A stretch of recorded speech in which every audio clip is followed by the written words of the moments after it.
Yeah. Good evening, everyone. This is Govindam. I did my masters from IIT Madras, and I have about 8 years teaching experience in IIT JEE and NEET entrance examinations. In our today's class, I would like to discuss about effect of temperature on rate of the reactions.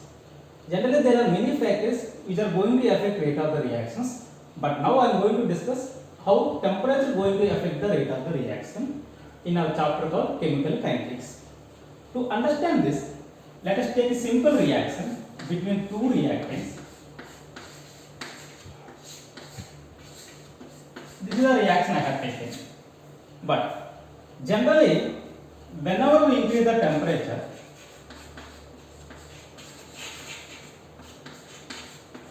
if we increase the temperature, rate of the reaction increases.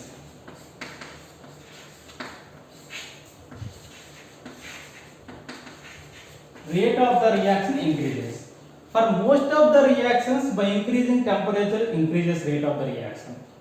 But even though there are some reactions like enzymatic reactions, explosive reactions, if you increase the temperature, there is decrease in the rate of the reaction. That's not I am going to discuss right now. For most of the reactions, temperature increases, rate of the reaction increases. How this increase in temperature going to increase the rate of the reaction? This is what I am going to discuss right now. To understand this, let us talk about the collision. See, we all know collision between the reactant molecules, they may be same or different, is the primary requirement to proceed the reaction. Let us consider there are 20 collisions between these reactant molecules. Now, can we say all these 20 collisions leads to the formation of product? No, it's not possible. It may or may not be possible. We cannot say like that. But when all these 20 collisions can lead to the formation of product means, if all these collisions are effective, all these collisions are effective collisions, then they can lead to the formation of product. Or maybe some of the collisions effective, they may be lead to the formation of product. Some of the collisions may not be effective, they are ineffective collisions. Such type of collision does not lead to the formation of product. That means what we can say, if there is a collision between the reactant molecule, if it is effective collision, then only it leads to the formation of product of it. There is product formation. So now what we can say, whenever you have more number of effective collisions between the reactant molecules, there will be more amount of the product formation takes place. That means there will be more rate of the reactions. So finally what we can say, rate of reaction, which is directly proportional to number of effective collisions. This is what the conclusion we got from this discussion. Rate of the reaction directly proportional to number of effective collisions.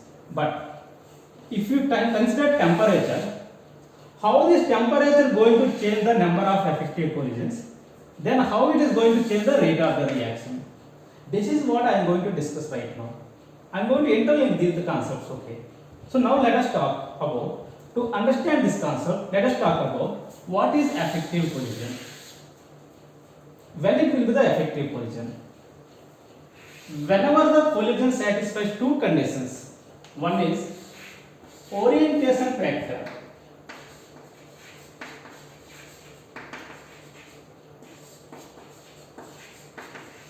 Another one, energy barrier concept.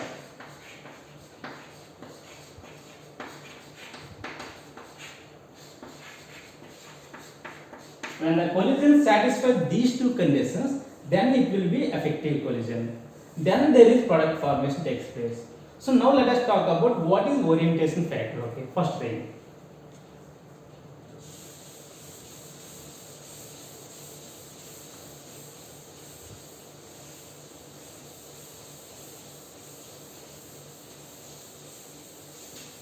The same reaction I am going to take.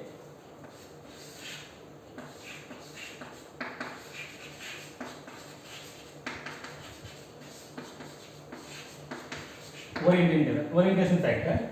See, we have two reactants. Now reactant A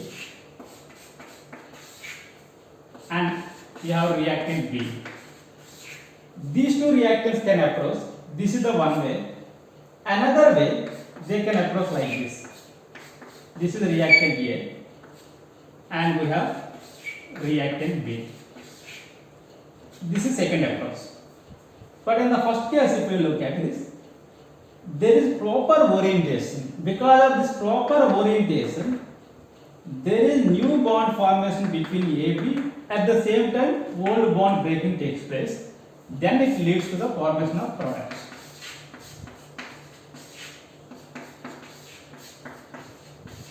This is what we have products. But in the second case, it's not proper orientation, okay, improper orientation. So there is no product formation takes place. That means if they have proper orientation, there will be product formation takes place. Then it is called effective collision. This is the first condition of it. And we cannot say if it satisfies the orientation fact, it is the effective collision. It should also satisfy energy barrier concept. When it satisfies energy barrier concept and also it has proper orientation, then it is called effective collision. It is one of the conditions for the effective collision. So this is about the first factor of it. Now let us talk about the second one, energy barrier concept. That is very important. There only most of the students feel difficult to understand that. And IIT JEE mains advanced questions maybe will get it from that area only. Second one, energy barrier concept.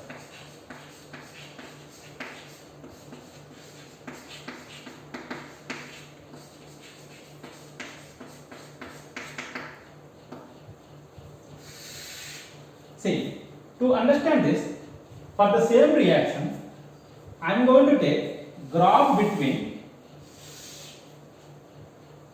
energy of reactants and products versus reaction coordinate. This is the graph I am going to take. And it's like this, okay, generally.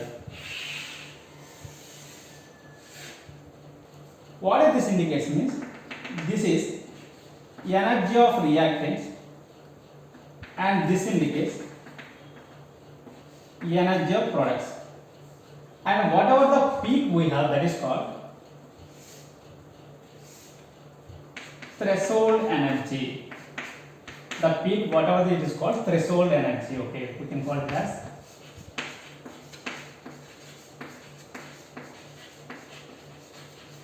What is threshold energy? See, this is the threshold energy means it is the minimum amount of energy possessed by the reactant molecules after collision to convert into the product. This is the minimum amount of energy. It should be crossed by the reactant molecules to convert into the product. That is called threshold energy. But if you look the diagram, energy of the reactants, it is less when compared to this threshold energy value. That means they have to acquire some energy to reach, or you can say to cross this barrier value. Whatever the energy they are going to acquire, that is called activation energy. This is called activation energy.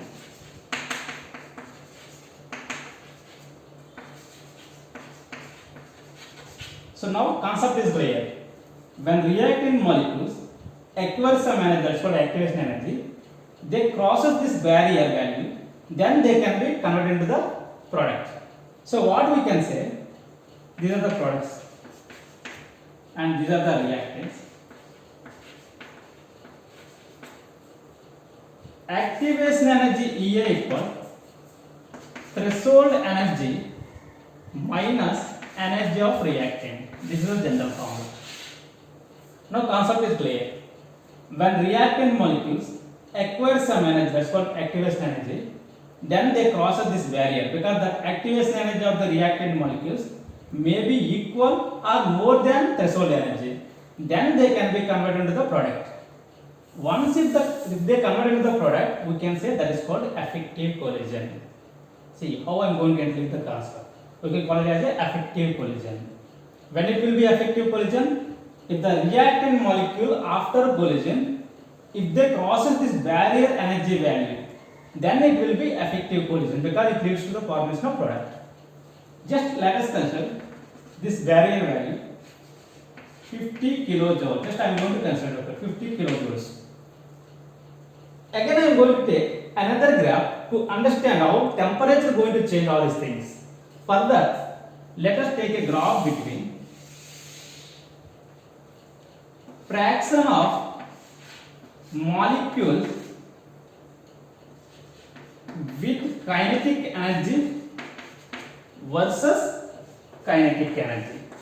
What I am going to take? Fraction of molecules with some kinetic energy versus kinetic energy. Means every collision there is kinetic energy. That's what the graph I am going to take. How many molecules have the kinetic energy versus its kinetic energy. This is the graph I am going to take. Generally the graph will be like this. This is the graph we have generally. But look, what is this peak indicates? This peak indicates maximum number of collisions, or you can say maximum number of molecules after collision have that particular kinetic energy. That is called most probable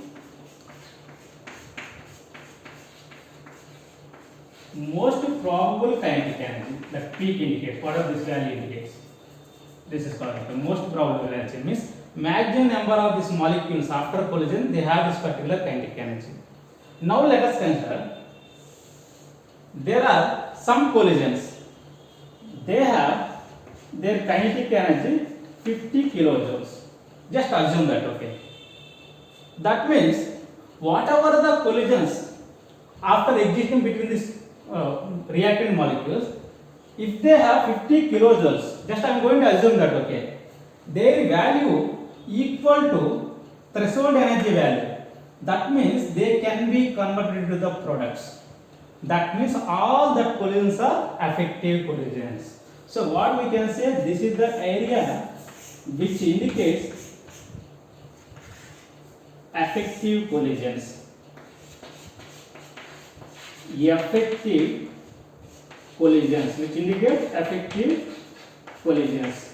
This area indicates effective collisions. The reason is all these collisions, their kinetic energy value 50 kilojoules means it can be enough to cross this barrier value. So they can be converted into the product. So we can call them as effective collisions.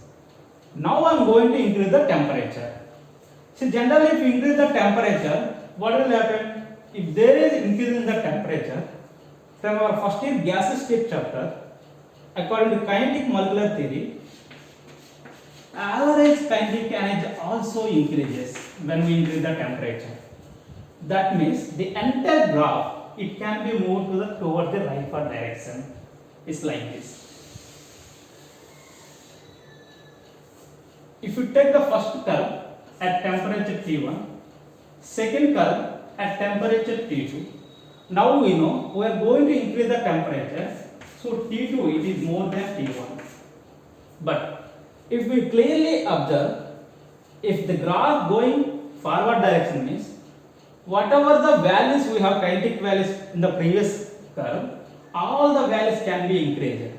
Means more number of molecules comes into the effective collision zone.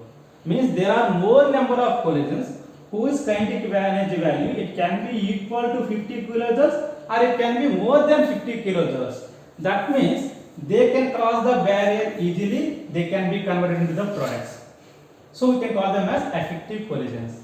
So now in the at temperature T2, this is the total area which indicates effective collision areas. So the total area indicates effective collisions. So what we can give the conclusion from this, whenever we increase the temperature, there is increase in the effective collisions, number of effective collisions increases. So this is the way I am going to interlink. If number of effective collisions increase means whatever formation of product also increases. So finally you can write like this, rate of reaction which is directly proportional to rate constant, which is directly proportional to temperature, which is directly proportional to number of effective collisions. This is the conclusion finally we have. Whenever we increase the temperature, there is increase in the number of effective collisions. If number of effective collisions increases, means rate of the reaction increases. Then also we can say rate constant also increases. So now we can write the final equation.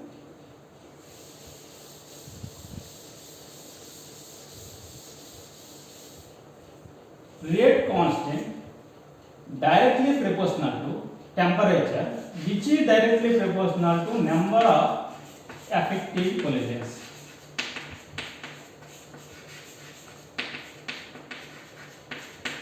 But according to Boltzmann distribution law, the number of effective collisions can be directly proportional to e power minus Ea by Rt. This is the value. Exponential power minus Ea by Rt according to Boltzmann distribution law. So now what we can say, rate constant which is directly proportional to e power minus Ea by Rt. So then we can write rate constant equal another constant A into e power minus Ea by Rt. This is the equation, finally we got it. This is called Arrhenius equation.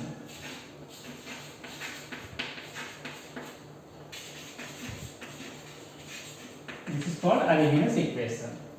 So if you look this Arrhenius equation one by one, what is K indicates, what is A indicates, etc. K means it is rate constant. Rate constant of reaction. Now what is A indicates? It is free exponential factor, or you can say Arrhenius constant, or simply frequency factor. Any one of these you can use. Arrhenius constant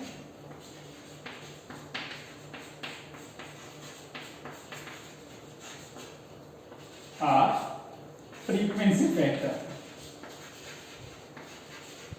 Any one of this you can use the term. So free exponential factor, another one. What is A indicates means activation energy of the reaction.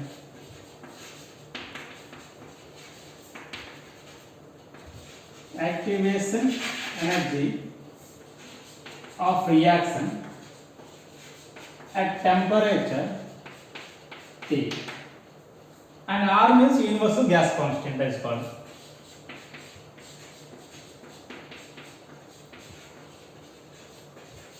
Universal gas constant. So this is about Arrhenius equation. Now there one more interesting factor is there. With that I am going to stop it. See, this is the Arrhenius equation we have right now.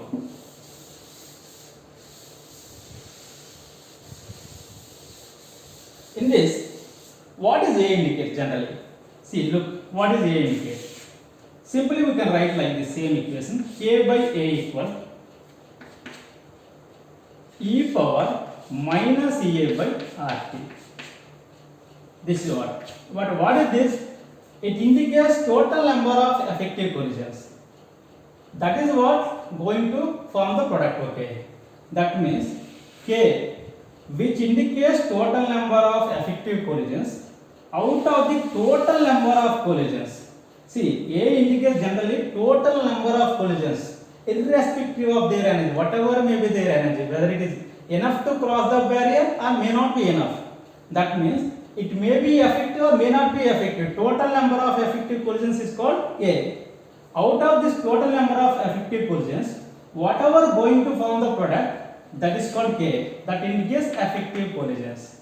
So A indicates total number of collisions, K indicates number of effective collisions. But in what conditions these two are equal? First thing, when activation energy equal to 0, another one when temperature approaches to infinity.